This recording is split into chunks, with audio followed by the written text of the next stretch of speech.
श्री राधे, जय जय श्री राधे, जय जय श्री राधे श्याम। परम मंगलमय परात्पर अखिलेश्वर अकारण करुणावृणालय भक्त वांछा कल्पतरु श्री तड़िदुत विनिंदित पीतांबरधारी श्री बालकृष्ण लाल की वांगमयी प्रतिमूर्ति श्रीमद् भागवत महापुराण। भाग्योदयेन बहुजन्म समर्जितेन सत्संगमं च लभते पुरुषो यदा वे। अज्ञान हेतुकृत मोहमदान्धकारं नासं विदाय हि तदोदयते विवेकः। स्थान विशेष पर आवाहित देवताओं को प्रणाम, समस्त पितृदेवताओं को प्रणाम, मंच पर बैठे हुए आचार्य वृंद विप्रवृंद को प्रणाम और संगीत पर बैठे मेरे सहयोगी को राधे राधे। समस्त श्रोतृवृंद मातृवृंद, आप लोगों के हृदय में जो बैठे राधा माधव है उनको मेरा कोटि कोटि प्रणाम। जय श्री राधे, जय श्री श्याम। आइए श्रीमद् भागवत सप्ताह ज्ञान यज्ञ में इन्हें तृतीय दिवस में आज प्रवेश करें। आज थोड़ा शुभारंभ अच्छी हुई शुरुआत। वैसे भगवान का नाम जहां से लिया जाए वहां से शुरुआत अच्छी होती है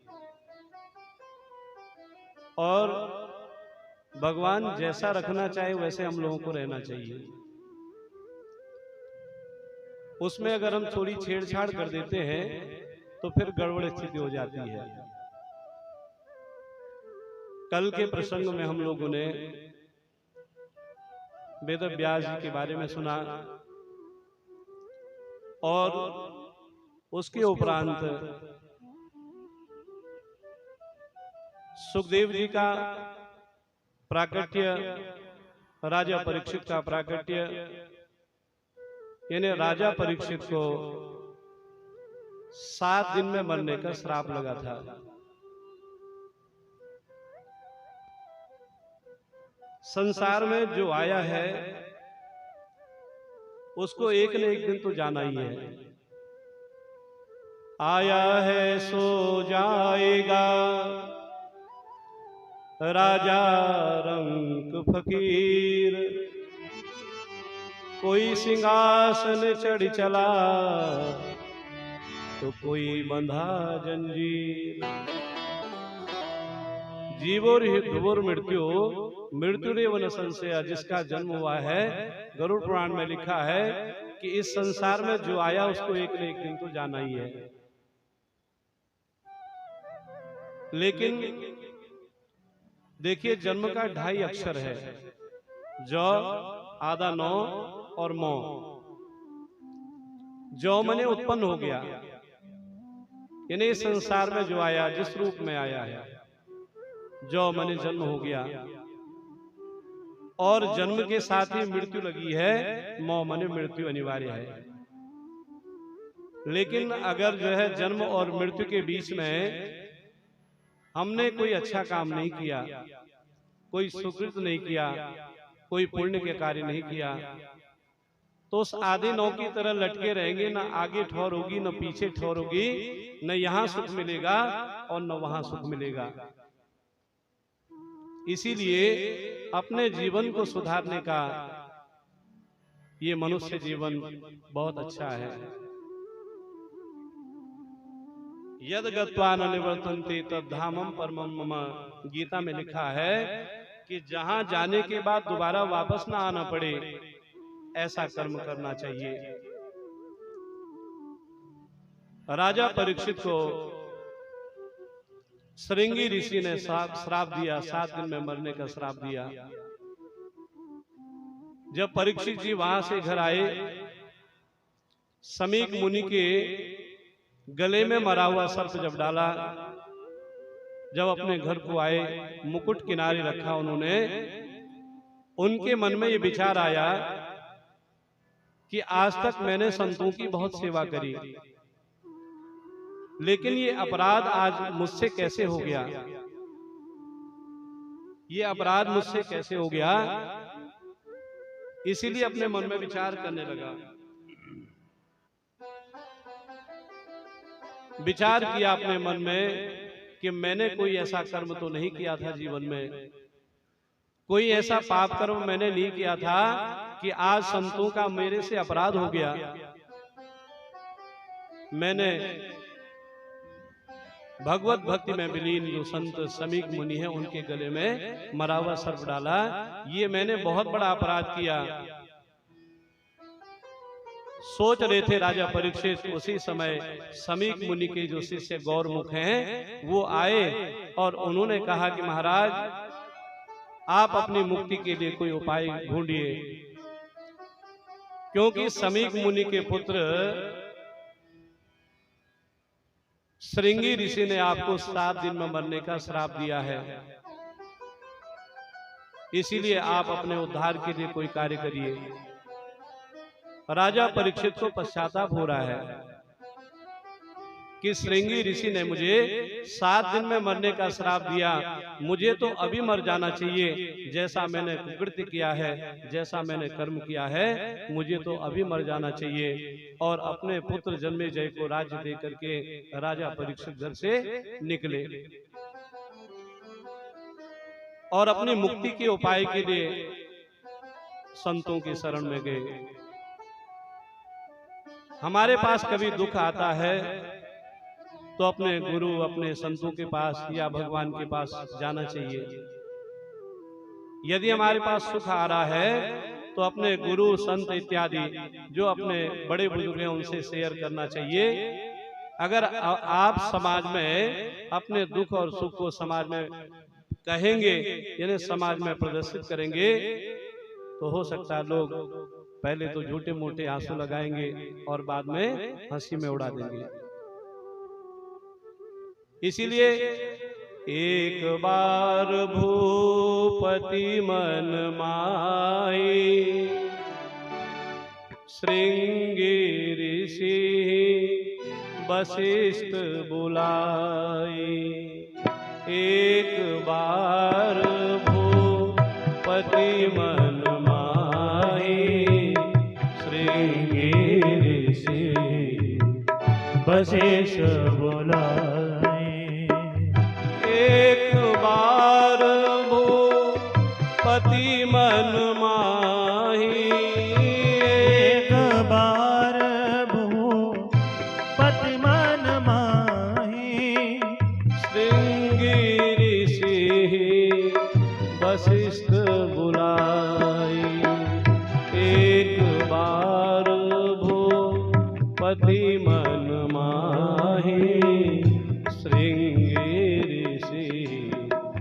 वशिष्ठ बुलाई। राजा दशरथ जब परेशान थे तो गुरु गृह गयो तुरंत महिपाला, यानी गुरु के घर गए और समस्या का समाधान भी गुरु के घर ही हुआ। इसीलिए अपना दुख और सुख अपने गुरु से, अपने भगवान से और अपने जो श्रेष्ठ परिवार में है उनसे शेयर करना चाहिए। परीक्षित महाराज बड़े परेशान हो गए और ऋषि से कहने लगे, गौरमुख से, कि आपके जो गुरु पुत्र हैं उन्होंने मुझे 7 दिन में मरने का श्राप बड़ा गड़बड़ दे दिया है, मुझे तो अभी मर जाना चाहिए था।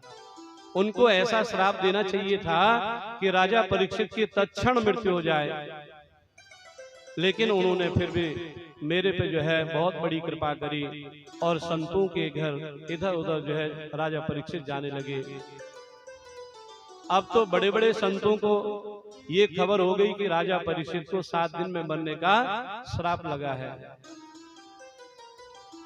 तो सारे संत जो है राजा परीक्षित के पास आने लगे और इधर से चलते चलते चलते चलते राजा परीक्षित शुक्रताल यानी शुक्रताल मुजफ्फरनगर से करीब 30-32 किलोमीटर आगे शुक्रताल एक जगह है और वहां पहुंचे। वो तीर्थ स्थान है शुक्रताल में।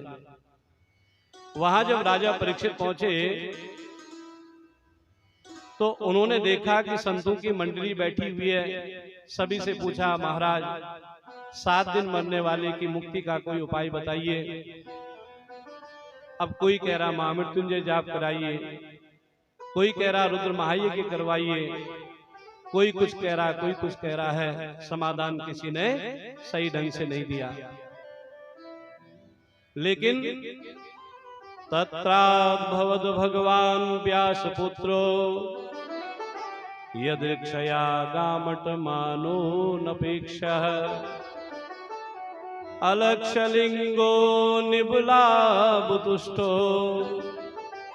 वृतस्य बाले अवधूत वेशः। तत्राद्भवद भगवान व्यासपुत्र।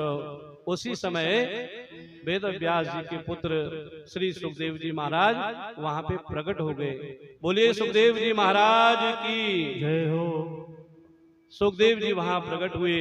सभी संत उनके सम्मान के लिए खड़े हो गए और संतों ने श्री सुखदेव जी की बड़ी प्रार्थना करी।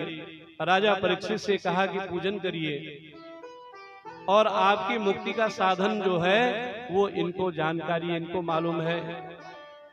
राजा परीक्षित ने भगवान श्री सुखदेव जी को प्रणाम किया, उनके चरणों की वंदना करी, अर्घ्य आदि आसन देकर के उनका सम्मान किया। तो संत कहने लगे कि महाराज पूजा पाठ में ही टाइम लगाएंगे तो मुक्ति का साधन जल्दी नहीं बताएंगे, इसीलिए आप जो है बैठ करके हाथ जोड़ करके और श्री सुखदेव जी को प्रणाम करिए। तो राजा परीक्षित ने हाथ जोड़ करके प्रणाम किया और कहा, अथ पृच्छामि संसिद्ध्यं योगिनां परमं गुरु पुरस्येह यत्कार्य म्रियमाणस्य सर्वदा। अतः पृच्छामि संसिद्ध्यम योगिनाम परमं गुरु। हे महाराज आप बताइए कि जल्दी मरने वाले को क्या करना चाहिए।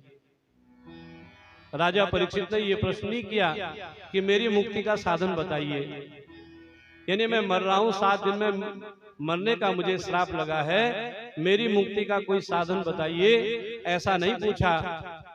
अतः पृच्छामि संसिद्धिं योगिनां परमं गुरु म्रियमाणस्य तत्सर्वं। यानी जल्दी मरने वालों को क्या करना चाहिए, उनके मुक्ति के लिए प्रभु कोई आप साधन बताइए, कोई आप उपाय बताइए।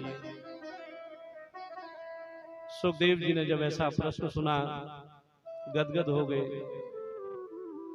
और कहने लगे, राजन तुम्हारे प्रश्न को सुनकर मैं बड़ा प्रसन्न हुआ, क्योंकि तुमने अपने लिए कोई प्रश्न नहीं किया है, ये संसार के लिए आपने प्रश्न किया। राजन बरीयान एषते प्रश्नः कृतो लोकहिते नृपम्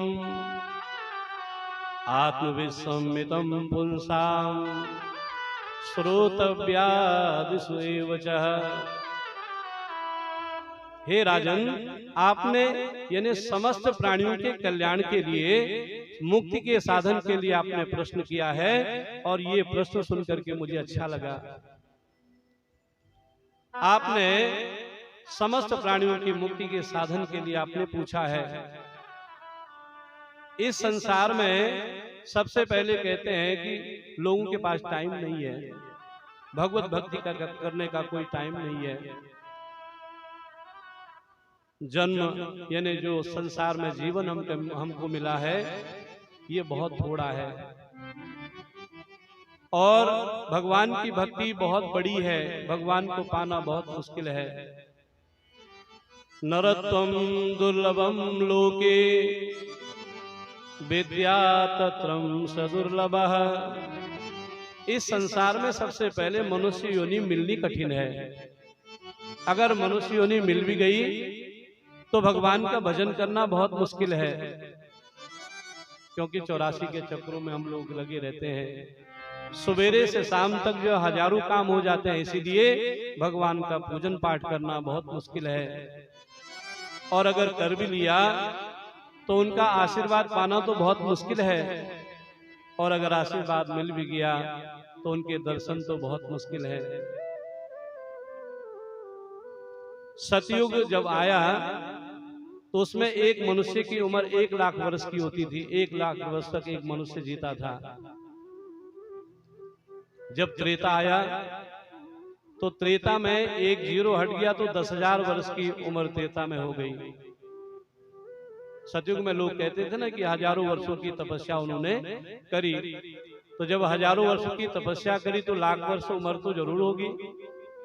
तो इसीलिए जब त्रेता आया तो एक जीरो लाख में से हटा तो कितना हो गया? 10,000 वर्ष की उम्र त्रेता में हो गई।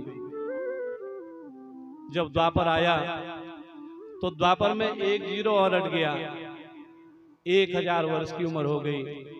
और जब कलयुग आया तो कलयुग में एक जीरो और हट गया, शतम जीवेम शरदः, यानी 100 वर्षों तक जियो, और जीना ही चाहिए। 100 वर्षों तक तो जीना ही चाहिए। लेकिन हम लोगों का थोड़ा खान पान बिगड़ जाता है, इसीलिए जो है अनेक प्रकार की बीमारियां, रोग, दुख इत्यादि घेर लेते हैं। 100 वर्ष तो जीना ही चाहिए, जिसमें कि 50 वर्ष हमने सोने में बिता दिए। दिन और रात होता है, इसीलिए 50 वर्ष सोने में चले गए और 50 वर्ष क्या हो गए, यानी हमारे जगने में चले गए। बचा हमारे पास 50 वर्ष।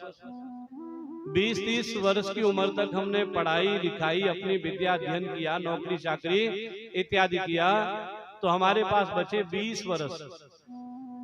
और 20 वर्ष भी जो निद्रया कलहविनवा, घर गृहस्थी के चक्रों में लगे रहे, परिवार का टेंशन, नौकरी का टेंशन, इस टेंशन में लगे रहे, लेकिन प्रभु का भजन नहीं हो पाया। इसीलिए कहते हैं कि काम करते चलो, नाम जपते चलो, काम करते चलो, नाम जपते चलो, हर घड़ी कृष्ण का ध्यान धरते चलो, हर घड़ी कृष्ण का ध्यान धरते चलो, काम की वासनाएं मिटाते चलो, काम की वासनाएं मिटाते चलो, कृष्ण गोविंद गोपाल गाते चलो, कृष्ण गोविंद गोपाल गाते चलो। थोड़ा ताली बजाइए सब लोग।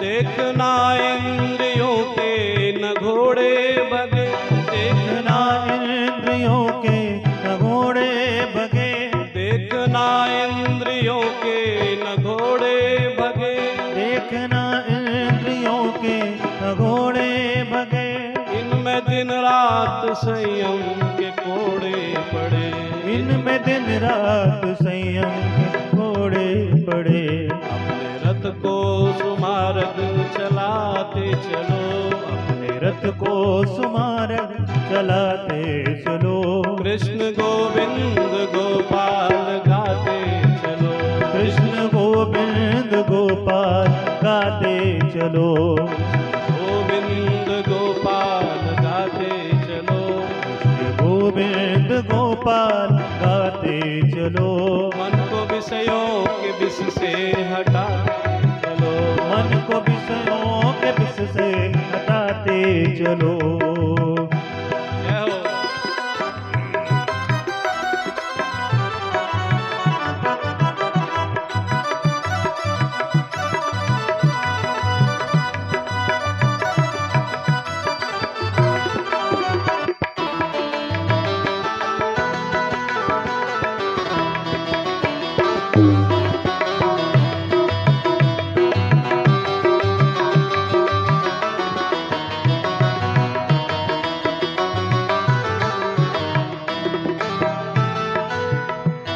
याद आएंगे उनको कभी ना कभी, याद आएंगे उनको कभी ना कभी, याद आएंगे उनको कभी ना कभी, याद आएंगे उनको कभी ना कभी।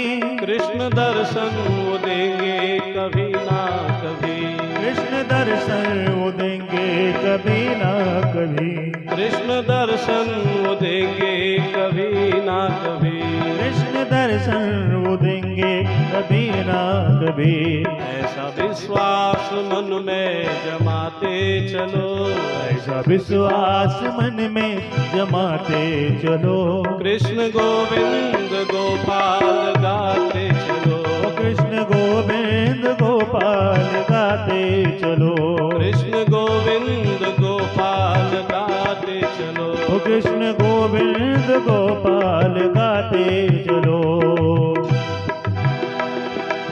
जय हो।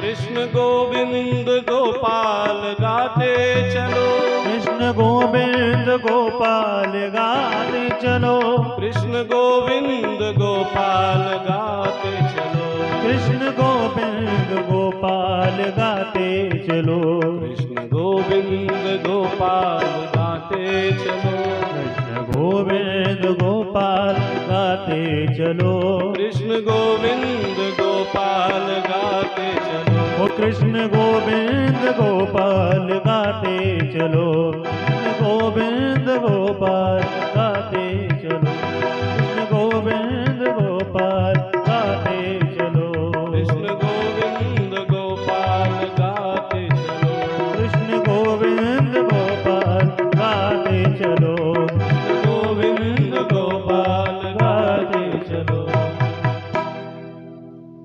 श्वास श्वास पर कृष्ण भजी, वृथा श्वास जन खोय, ना जाने या श्वास की आवन होई न होई, कौन जानता है।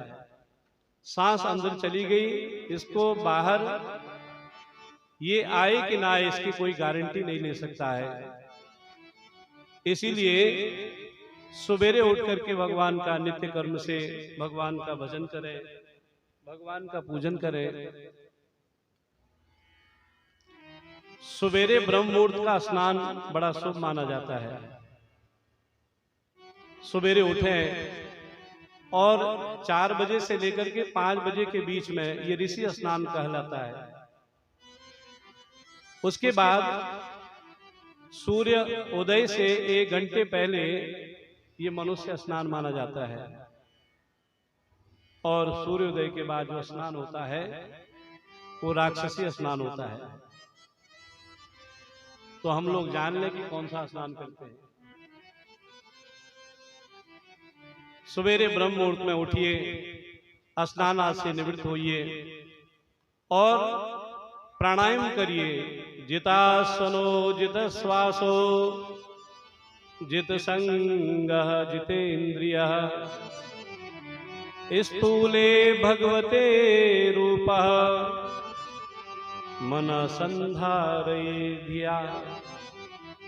जितासनो, अपने आसन को जीतना चाहिए, यानी स्नाना से निवृत्त होकर के भगवान के सामने बैठिए और एक आसन लगा करके भगवान का चिंतन करिए, उनका पूजन करिए। यानी सबसे पहले आसन को जीतना है, जितासनो। और उसके बाद जब आसन सिद्ध हो जाता है तो जित श्वासो, फिर अपने श्वासों को अपने बस में करना चाहिए। पूरक है, कुंभक है, रेचक है, ये प्राणायाम करके अपने श्वासों को अपने बस में करना चाहिए। बाहर की शुद्धि तो बाहर की जो है यानी चमक तो हम अनेक प्रकार के साधनों से कर सकते हैं, लेकिन अंदर जो हमारा है उसकी चमक के लिए यानी बुद्धि के शुद्ध के लिए हमको प्राणायाम अवश्य करना चाहिए। मन को शुद्ध रखने के लिए, स्मरण शक्ति बढ़ाने के लिए, और मन में किसी तरह से कोई विकार ना आए, उसके लिए हमको सवेरे जो है प्राणायाम करना चाहिए। अपने श्वासों को बस अपने बस में करना चाहिए। और जिद संग, तीसरी बात है अच्छे लोगों का संग करना चाहिए। लोकोपकार के निमित्त जो कार्य करते हैं, धर्म के जो कार्य करते हैं, ऐसे लोगों का संग करना चाहिए। और अगर ऐसे लोग न मिले तो संग सर्वात्मना त्याज, फिर क्या करना चाहिए कि संग का त्याग ही कर देना चाहिए। बंद कमरे में बैठे हैं, एकांत में बैठे हैं, तो भगवान के बारे में सोचिए, उनका चिंतन करिए। भगवान कैसे है, कैसा उनका स्वरूप है, उनकी बाकी झांकी कैसी है, उनके बारे में चिंतन करते रहिए। हम लोग तो जो है अकेले में अगर बैठेंगे तो या तो टीवी देखेंगे, या तो एक मोबाइल का आजकल बड़ा रोग है मोबाइल का, है ना। सवेरे उठते ही बिल्कुल मैसेज चेक हो जाते हैं। कराग्रे वसते लक्ष्मी, कर मध्ये सरस्वती, कर मूले तु गोविंद, प्रभाते कर दर्शनम। अरे मोबाइल बाद में देखिए, पहले भगवान का स्मरण करते ही अपने बिस्तर में बैठ जाइए और अपने हाथों के दर्शन करिए। क्यों? क्योंकि हाथों में जो है अग्रभाग में लक्ष्मी बैठती है और हाथ के बीच मध्य में सरस्वती बैठती है, और कर मूले तो गोविंदा, यानी गोविंद भगवान कर के मूल में बैठे रहते हैं। इसीलिए प्रभाते कर दर्शनम, सवेरे उठ करके अपने हाथों के दर्शन करने चाहिए। हम लोग भी दर्शन करते हैं। प्रभाते कप दर्शनम, सवेरे उठ करके चाय का प्याला आ जाता है हाथ में। तो इसीलिए मैसेज तो दिन भर रहेंगे मोबाइल में, पहले अपने हाथों के दर्शन करिए। बोलिए नारायण भगवान की। तो संग का हमेशा त्याग करना। पहले तो संग हो तो अच्छा संग हो, सत्संग हो, अच्छे लोगों का संग हो। क्योंकि सत्संगति किम न करोति पुंसाम, सत्संगति क्या नहीं कर सकती है। बिनु सत्संग विवेक न होई, राम कृपा बिनु सुलभ न सोई। बिनु सत्संग विवेक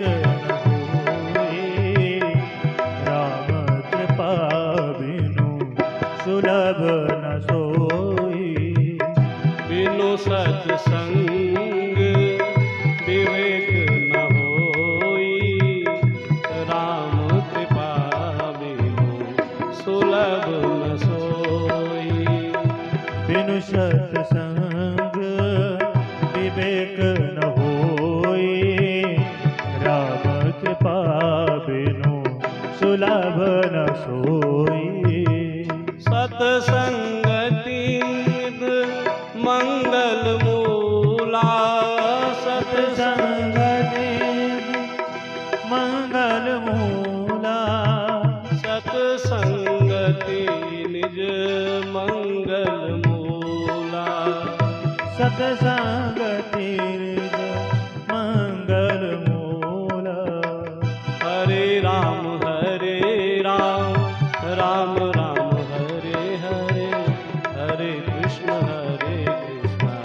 कृष्ण कृष्ण हरे हरे। हरे राम राम राम हरे हरे। हरे कृष्ण कृष्ण कृष्ण हरे हरे। कृष्ण कृष्ण हरे हरे।